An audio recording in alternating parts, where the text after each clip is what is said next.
ये देख रहा है कि हमको अब हटा दिया है, तो अब कुछ ना कुछ तो इसका परिणाम निकलेगा। तो मीर कासिम ऐसे बैठने वालों में से नहीं था। मीर कासिम क्या किया, इसको मिटा दें, इसको मिटा दें।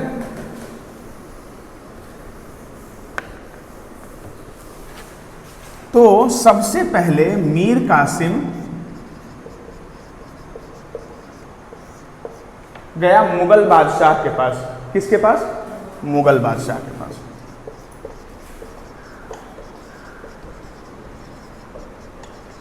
मुगल बादशाह का नाम क्या था उस टाइम? कोई आइडिया? अकबर का जन्म कब हुआ था? औरंगजेब तो बाबू मर गया 1707 में, और औरंगजेब भी एक कांड किया था। अच्छा हम बताते हैं, औरंगजेब 1707 में मर गया, ठीक है, लेकिन मरने से पहले औरंगजेब भी ईस्ट इंडिया कंपनी को 3 राज्य का, 3 ऐसे प्रोविंस थे जिसका कि वो बोला कि ठीक है यहाँ से आप रेवेन्यू ले सकते हैं, जिसमें से एक कलिकट नाम का जगह था जो कलकत्ता में था, ठीक है, कलिकट, जिसको कलकत्ता कहा जाता है।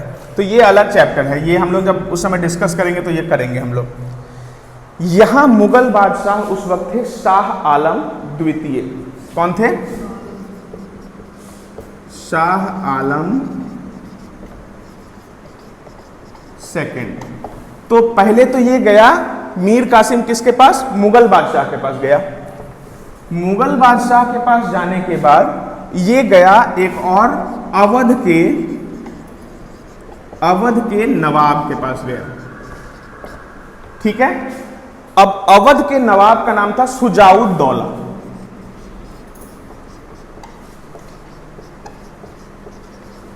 क्या नाम था? सुजाउद्दौला।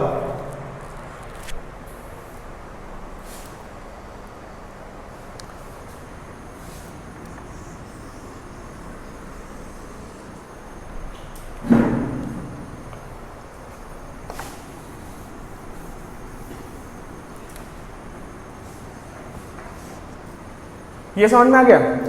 तो मीर कासिम, अब कुछ नाम है जो आप समझिए। सबसे पहला नाम कौन था जो नवाब था 1757 में? कौन था वो?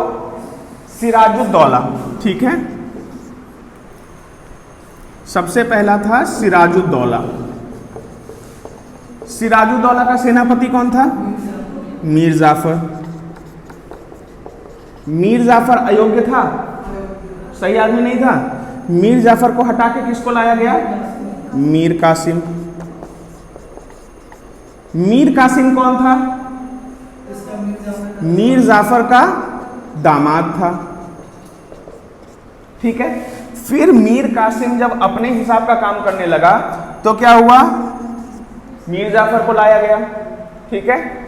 अब वापस से जब मीर जाफर आया यहां तो मीर कासिम कहाँ गया? वो गया मुगल बादशाह के पास जिसका नाम था शाह आलम द्वितीय, और अवध के नवाब के पास जिसका नाम था सुजाउद्दौला, ठीक है।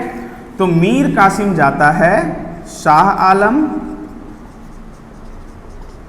सेकंड प्लस सुजाउद्दौला के पास, है ना। सुजाउद्दौला के पास चला गया। अब ये लोग कितने लोग गए? 3 अलग अलग लोग हो गए यहाँ पे। मीर कासिम हो गया, शाह आलम हो गए और सुजाउद्दौला हो गए। अब ये तीनों चले गए लड़ाई करने किससे? ईस्ट इंडिया कंपनी से, जिसमें कि जो सर्कमस्टांसेस बने उसमें क्या हुआ? इन लोगों की हार हो गई, अंग्रेज जीत गए। समझ में आया?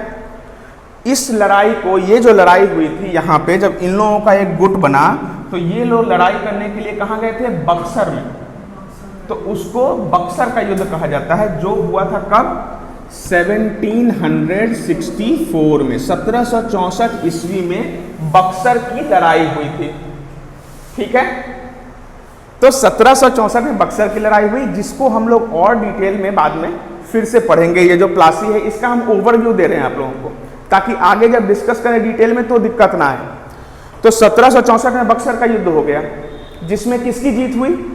ईस्ट इंडिया कंपनी की जीत हुई।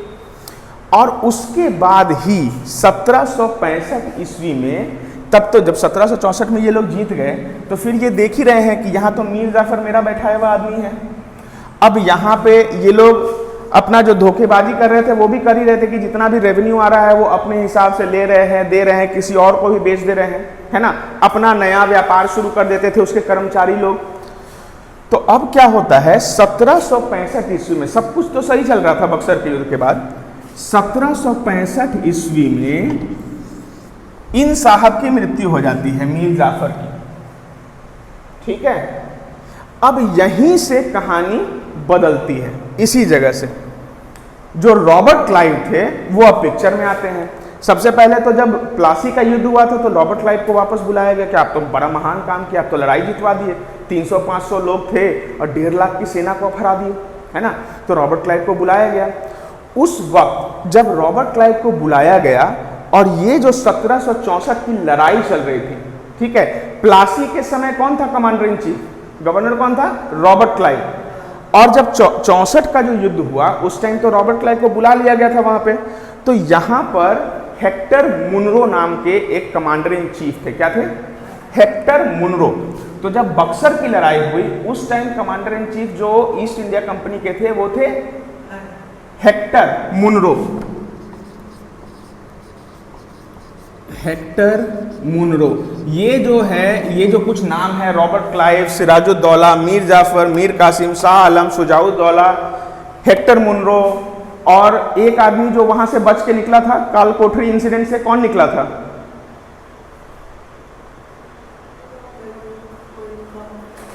हॉर्नबेल, ठीक है। ये सब नाम याद रखने की जरूरत है क्योंकि क्वेश्चंस पूछते हैं कि भाई काल कोठरी वाले इंसिडेंट से बचा कौन, हॉर्नबेल।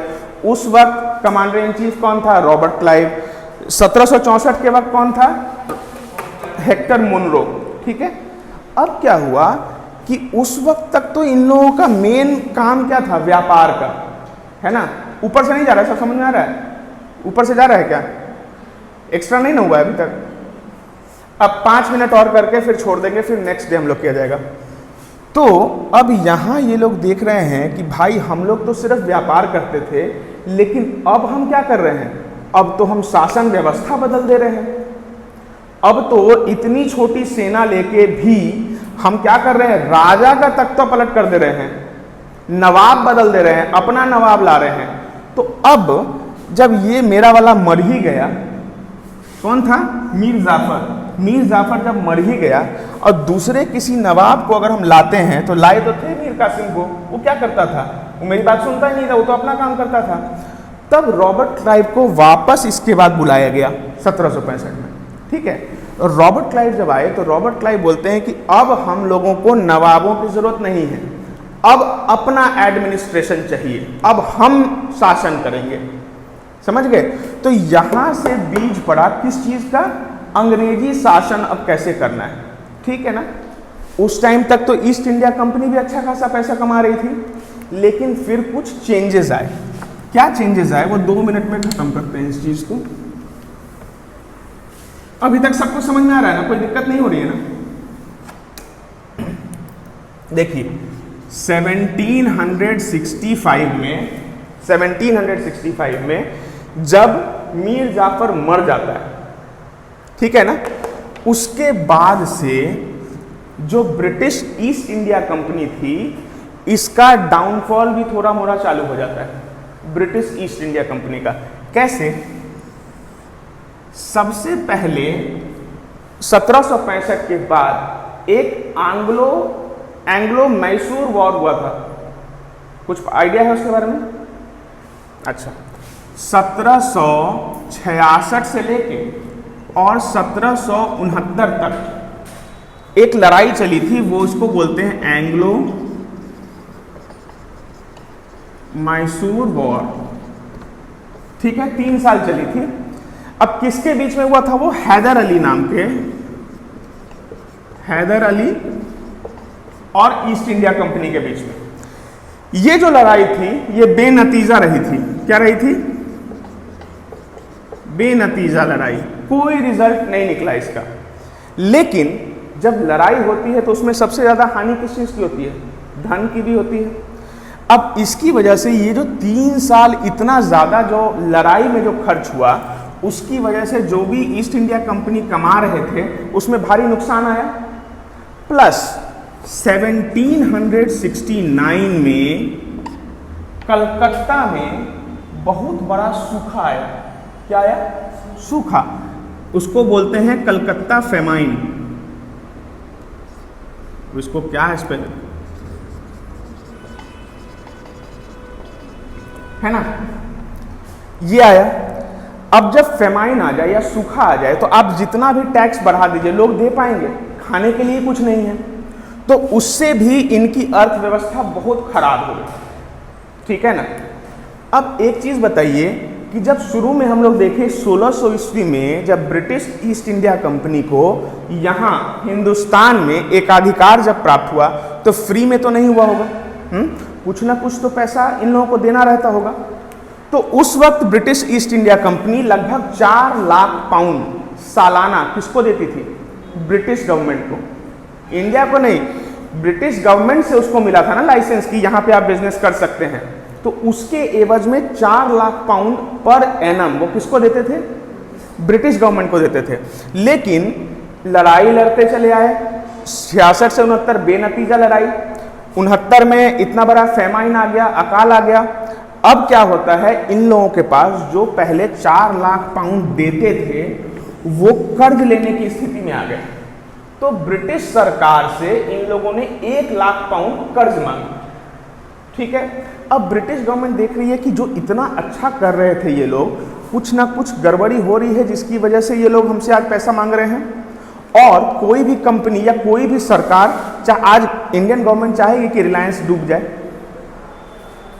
कभी नहीं चाहेगी। क्यों? क्योंकि वो इतना ज़्यादा एम्प्लॉयमेंट दे रही है, इतना रेवेन्यू जनरेट करके कंट्री को दे रही है, तो वो नहीं चाहेगी कि बर्बाद हो।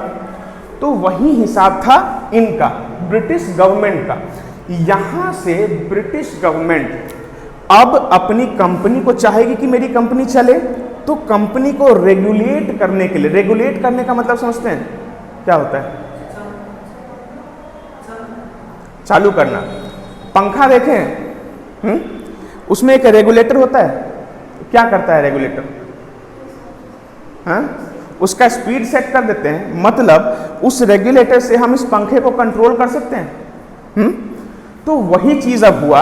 अब क्या हुआ कि 1700, ये तो 69 तक चल रहा था, 1772 में ईस्ट इंडिया कंपनी की ऐसी हालत हो गई कि वो लोन मांगने पे मजबूर हो गए, है ना। तो 72 में अब गवर्नमेंट देख रही है कि तो बड़ा दिक्कत हो रहा है, अब ये लोग को तो रिवाइव करवाना पड़ेगा हम लोगों को।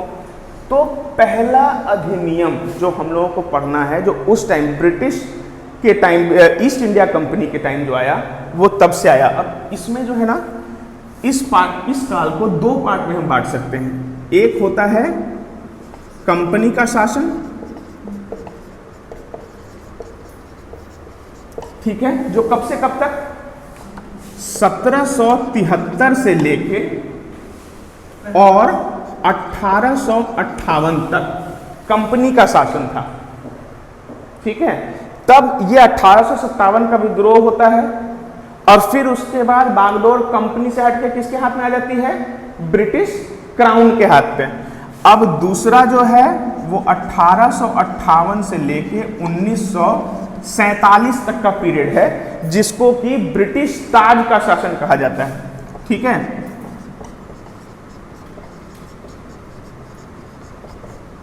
ये समझ में आ गया? तो ये 2 पार्ट में बट गया। अब एडमिनिस्ट्रेशन कैसे चल रहा है? तो सबसे पहला जो रेगुलेटरी एक्ट आया वो आया 1773 ईस्वी में, 1773 रेगुलेटरी एक्ट। इसको रेगुलेटरी एक्ट ही क्यों कहा गया? रेगुलेटरी एक्ट इसलिए इसको कहा गया क्योंकि ब्रिटिश ईस्ट इंडिया कंपनी को रेगुलेट यानी नियंत्रित करने के लिए जो कानून लाया गया, उसी कानून को कहते हैं 1773 का रेगुलेटरी एक्ट। अब बागडोर जाने वाली थी किसके? गवर्नर जनरल के हाथ पे। हम लोग जो इंडिया का भी थोड़ा सा जो नक्शा बनाए थे उसमें क्या था कि तीन प्रोविंस थे, मद्रास, बंबई और बंगाल। तो इस एक्ट में सबसे पहला काम क्या किया गया? 1773 ही करा के भी रहने देते हैं, फिर बाद में 81 84 ये सब फिर अगले कल के क्लास में करवा देंगे, है ना। अच्छा, तो 1773 का जो रेगुलेटरी एक्ट है उसमें पहली चीज क्या हुई कि जो गवर्नर थे, बंगाल के गवर्नर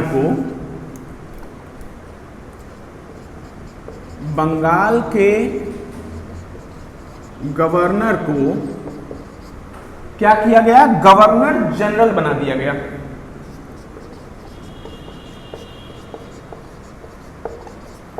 क्या बना दिया गया, गवर्नर जनरल बना दिया गया। अब गवर्नर जनरल तो बनाया गया और इनके पास 4 सदस्यीय परिषद भी दे दी गई।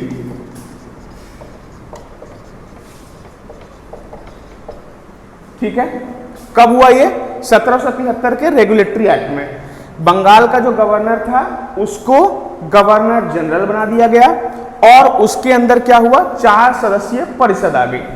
ठीक है, अच्छा, अब इसके अंडर अब ये क्या हुआ, उस टाइम जो 3 प्रोविंस थी तो उसमें क्या हुआ कि बंबई और मद्रास जो प्रेसिडेंसी थी, यहां के जो गवर्नर थे वो किसके अंदर आ गए, गवर्नर जनरल ऑफ बंगाल के अंदर आ गए। अब यही गवर्नर जनरल ऑफ बंगाल को बाद में गवर्नर जनरल ऑफ इंडिया बना दिया गया, वो हम लोग कल के क्लास में पढ़ेंगे। तो ये जो गवर्नर जनरल बने, ऐसे पहले गवर्नर जनरल का नाम क्या था, लॉर्ड तो था, उसके बाद वैरेन हेस्टिंग्स, नाम सुने हैं कोई, हाँ। तो पहले गवर्नर, लॉर्ड बोल के सोचता है कि हम सही बोल रहे हैं, मेन बात कौन बोलेगा। अच्छा, तो वॉरेन हेस्टिंग्स, तो इसका नाम था पहले गवर्नर जनरल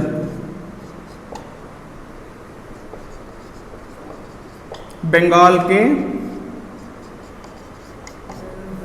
ये थे वॉरेन हेस्टिंग। ठीक है, वॉरेन हेस्टिंग थे पहले गवर्नर जनरल बंगाल के। ये प्रावधान इन लोगों ने लाया। अब क्या कर रहे हैं कि इसके बाद इन लोगों ने उच्चतम न्यायालय की व्यवस्था की। ठीक है, उच्चतम न्यायालय की व्यवस्था करके उसमें एक डाल दिया इन्होंने मुख्य न्यायाधीश।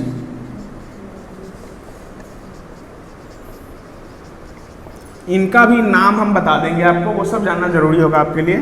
और 3 और सहायक न्यायाधीश, 3 दूसरे न्यायाधीश।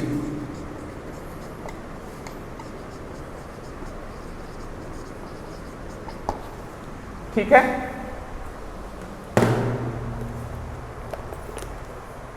इसको लिख लीजिए आप लोग।